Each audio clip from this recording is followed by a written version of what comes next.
Hello everyone, this book is Megan McDonald's Stink, Incredible Shrinking Kid. This book is for Let's Go 2 and 3 students. Let's start. Short, shorter, shortest. Shrimpo, Rustville, shorty pants. Stink was short, short, shorter, shortest. Short as an ancient worm, short as a stink bug. Sting was the shortest one in the Moody family, except for Mouse, the cat, the shortest second grader in class 2D, probably the shortest human being in the whole world, including Alaska and Hawaii. Sting was one whole head shorter than his sister. Judy Moody, every morning he made Judy measure him, and every morning it was the same. 3 feet 8 inches tall, Shrimp Civil. He had not grown 1 inch, not 1 centimeter, not 1 hair. He was always 1 head shorter than Judy. I need another head, he told his mom and dad. What for? Asked Dad. I like your head just the way it is, said Mom. You need a new brain, said Judy. I have to get taller, said Stink. How can I get taller? Eat your peas, said Dad. Drink your milk, said Mom. Eat more seafood, said Judy. Seafood? Yes, shrimp, Judy said. Hold your hair, said Stink. His sister thought she was so funny. What's so bad about being short? Asked Dad. I have to drink at the baby fountain, said Stink, and stand in the front row for class pictures. And I always have to be a mouse in school plays. Just once. I'd like a speaking part, not a squeaking part. Being short isn't all bad, said Dad. You still get those free coloring books you like at the doctor's. And the Spider-Man pajamas you love still fit you, said Mom. And you still get to use your baby step stool just to brush your teeth, said Judy. Stink rolled his eyes. You will grow, said Dad. Growing takes time, said Mom. Lie down on the floor, Judy told him. What for? If I pull your arm, said Mom and Dad each take a leg, we could stretch you out like a rubber band. Then you'd be taller. Stink did not want to be a rubber band, so he ate all his peas at dinner. He did not hide even one in his napkin. He drank all his milk in his milk and did not pour even one drop into Judy's glass when she wasn't looking. Measure me again, Stink said to Judy. One more time before you bed. Stink, I just measured you this morning. That was before I ate all those peas and drank all that milk, said Stink. Stink put on his shoes. He stood next to the shrimp-o-meter. He stood up straight. He stood up tall. Judy got out her Elizabeth Blackwell Women of Science ruler. Hey, no shoes, she said. Stink took off his shoes. He stood on tiptoe. No, tippity-toe either. Judy measured Stink top to bottom. She measured him foot to head. She measured him head to foot. Something was not right. Well, asked Stink. Bad news, said Judy. What? Asked Stink. You are shorter than you were this morning. 1/4 inch shorter. Stink made a face. Not possible, Stink. The women of science ruler does not lie. Shorter? How can I be shorter? Simple, said Judy. You shrunk. You will grow, said Dad. You will grow, said Mom, but you'll never, ever, ever catch up to me, said Judy. Shrink, shrank, shrunk. When Stink woke up the next morning, his bed felt as big as a country. The ceiling was up there with the sky, and it was a long way down to the floor. When he went to the brush his teeth, even the sink seemed too tall. Yip! I really am shrinking, said Shrink, checking himself out in the mirror. Were these arms a little shorter? Was his head a little smaller? Stink got dressed. He put on up and down striped pants and up and down striped shirts. What's with the stripes? Asked Judy. Makes me look taller, said Stink. If you say so, said Judy. What? If you really want to look taller, here's what you do. Judy handed him a fancy shampoo type bottle.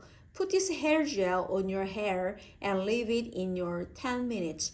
Then you will be able to comb your hair so it sticks straight up. Sticking up hair will make you look taller. Stink put the goopy group in his hair. He left it in his hair while he made his bed. He left it in his hair while he packed up his backpack. He left it in his hair all through breakfast. We could play baseball and you could be shortstop, Judy told him. So funny I forgot to laugh, said Stink.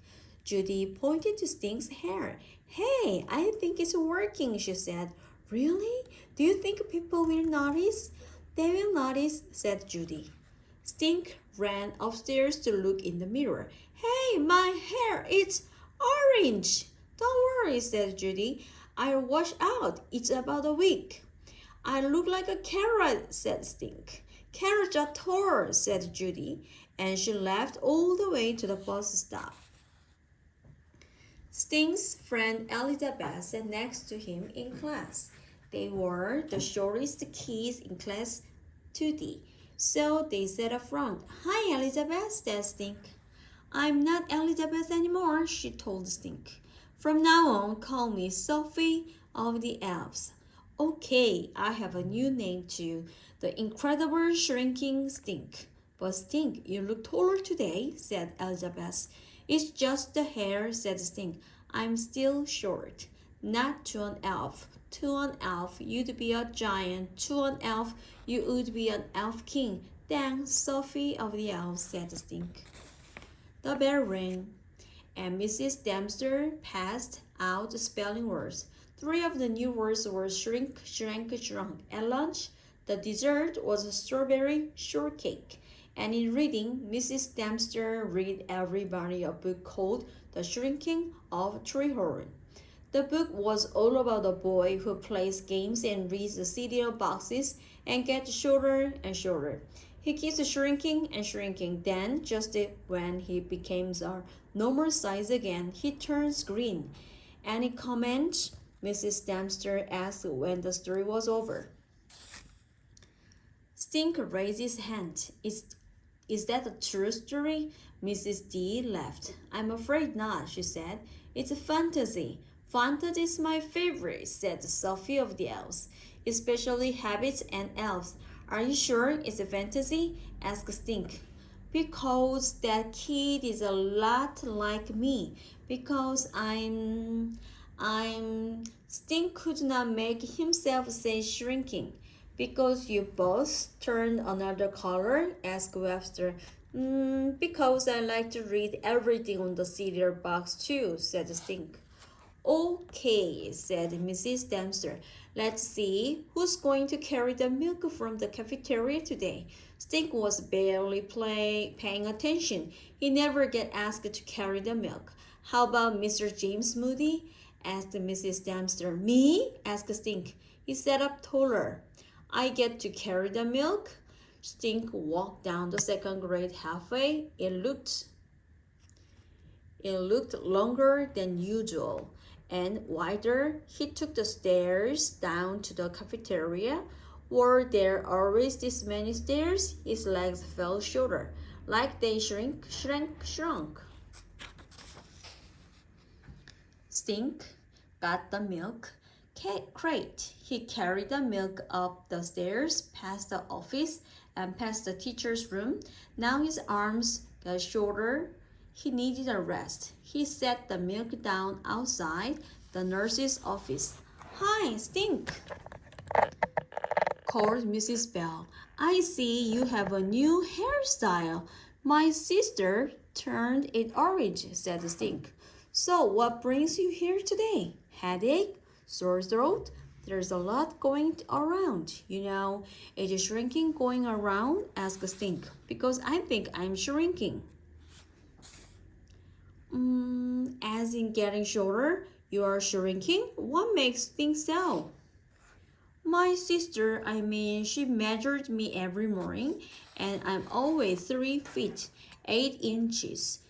But last night she measured me before I went to bed, and I'd shrunk. I was only 3 feet, 7 3/4 inches. I'm a whole quarter inches shorter. Don't worry, honey, said Mrs. Bell. Everybody shrinks during the day. We are all a little shorter at night than we are in the morning. Seriously? Seriously. From gravity and all the walking around we do, the pads between our bones shrink during the day. At night, they soak up water and expand again. We all shrink? Asked Stink. That's what I'm saying. Everybody shrinks. Scientific, said Stink. Up, up, up. Stink walked toward down the hall, around the corner, and back to the class 2D. Stink, you won, said Sophie of the elves. While you're gone, said Mrs. Dempster, we drew a name to see who would get to take Newton home this weekend. Your name was chosen. For real? Me? I get to take a Newt home? You have all the luck, said Webster. Things are definitely looking up, said Stink, telling himself a joke and cracking himself up. Stink climbed on the bus. He held the crater keeper carefully in his lap. Don't worry, Newton, said Stink. I'll take a really good care of you, the best. What's that? Asked Judy when she got on the bus. A red spotted newt. Like a baby salamander. His name is Newton. Where did you get him? He's our class pet. We are studying life cycles, and Mrs. D went to New Hampshire and brought him back for us. I'm taking care of him for the weekend. I get to play with him and watch him and keep a journal at the stuff that happens. Judy snorted. New Hampshire Stink, not New Hampster. You mean New Hampshire, said Judy's friend Rocky. It's in New England, said Judy, cracking up. Stink rolled his eyes. When Stink got home, he did not stop to get a snack, not even fig Newtons. He took Newton up to his room. He got out his notebook and wrote, Friday 3:37, Newton hiding. Stink stared at the newt. Judy came in and peered over his shoulder. Friday 3:40, Newton hiding. Friday 3:45, Newton still hiding. You should write boring in your journal, said Judy. Newts are not boring, said Stink. Name one unboring thing about Newton, said Judy. Newts eat cricket and worms and slug, said Stink. Boring, said Judy. Red-spotted newts are the state amphibian of New Hampshire. Boring, said Judy. Okay, how about this? Newts start out as eggs. Then they hatch and swim around like a tadpole. Then they turn into red ifs and live on land. Then they change color and go back to the water. Now that's a teensy-weensy bit not boring, said Judy. And they shed their skins, Stink said. Interesting, said Judy. Call me when that happens. On Saturday, Stink wrote in his journal some more.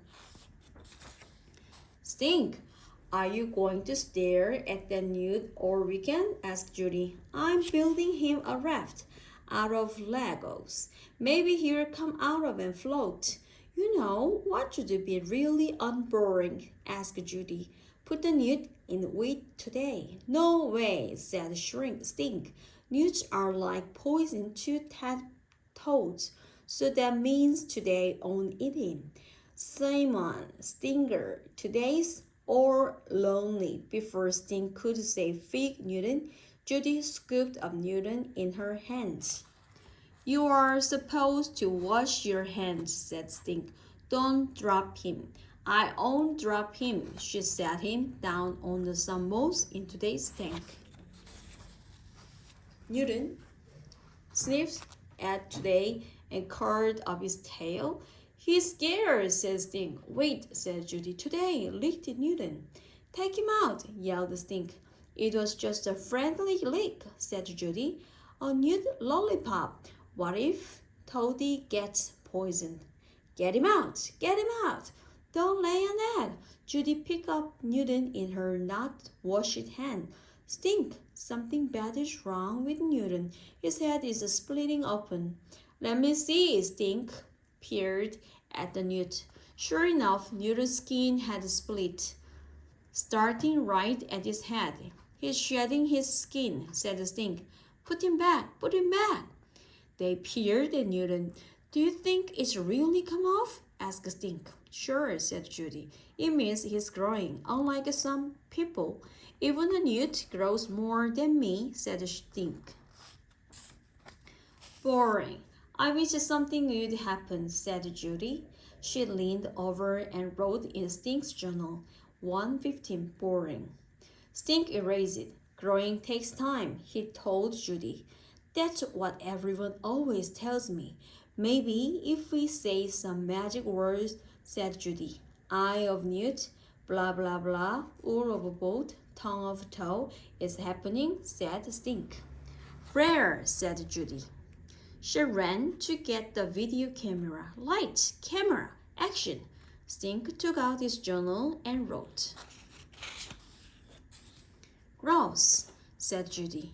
She stopped the camera. Sweet, said Stink, staring at the new skin. Hey, can I have it? Asked Judy.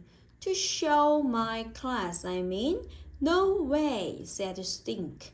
You already showed the whole world my dried up baby belly button. I'm showing my class. Mrs. Dumpster would want you to show my class too. Not if you keep calling her Mrs. Dumpster.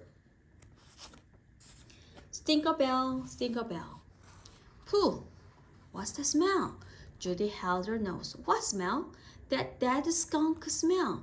That 100-year-old dirty sock smell. That 300-year-old rotten egg smell. Judy walked around Stink's room, sniffing here, sniffing there. It gets super stinky as soon as you get close to Newton. Newton, said Stink. He sprang up from the floor where he'd been during comics. Newton was in his hidey hole. Maybe it's the chopped up dead worms in there. And dried up crickets? Why isn't he eating? Gruddy, gruddy, grass. There's green eye smell everywhere, Judy said, and brown stuff floating in the water. Stink, you have to clean it every day. Newts can die if the water gets too dirty. Since when are you in the Newt Genius? Since I read in Newsweek magazine. You have to dump out the yucky water and wash the rocks and clean off all the slime and stuff. That's a lot of homework, Stink said. Simon, Stinkerbell, I'll help. We'll be the slime busters. Slime busters double cool, said Stink. But you can't call me Stinkerbell. If you say so, Stinkerbell, let's take it down to the big sink. Stink carried the critter keeper down to the kitchen, but he couldn't reach the sink. Here, let me, said Judy. She took the critter keeper from Stink and set it on the counter. Stink stood on the kitchen chair. First, we have to get Newton out so we can clean his house. Stink hoarded this jar. Let's put Newton in there. Okay, said Stink, holding a tiny net. Judy reached in to scoop out Newton with her hand. The net, cried Stink. Mrs. D says use the net for scooping him out. Hold on, wait, I almost have him. Ha ha, said Judy. Gotcha, you little newt brain. He's not a new brain, said Stink, and you are scaring him. He sure is slippery, said Judy. You should call him Skippery. Just then, Skimmery skimmed right off the Judy's hand, slipped into the sink, and went sloop right down the drain. Newton, cried Stink. You lost him, he yelled at Judy. Don't worry, Stink, said Judy. He's probably just swimming around there under the sink. Judy peered down the drain. Is she there? Asked Stink. Do you see him? I can't see, said Judy. It's dark. I need a flashlight or something. No, wait, let me turn the light on. Judy flicked the switch over the sink. A loud grinding up sound made them both jump back. Stop, yelled Stink. Judy turned off the switch. Oops! Wrong switch. You killed Newton, cried Stink. The state amphibian of the New Hampshire, my class pet, my homework. Stink ran to his room. He threw himself face down on the bed. Newton was gone, goner, gonst. All that was left of Stink's class pet was his not boring newt skin. Stink gave the newt skin a place of honor on his desk. Right next to his gold Skakagara dollar, his state gauters, and his French cootie catcher, the new skin just sat there, lonely, empty, dead.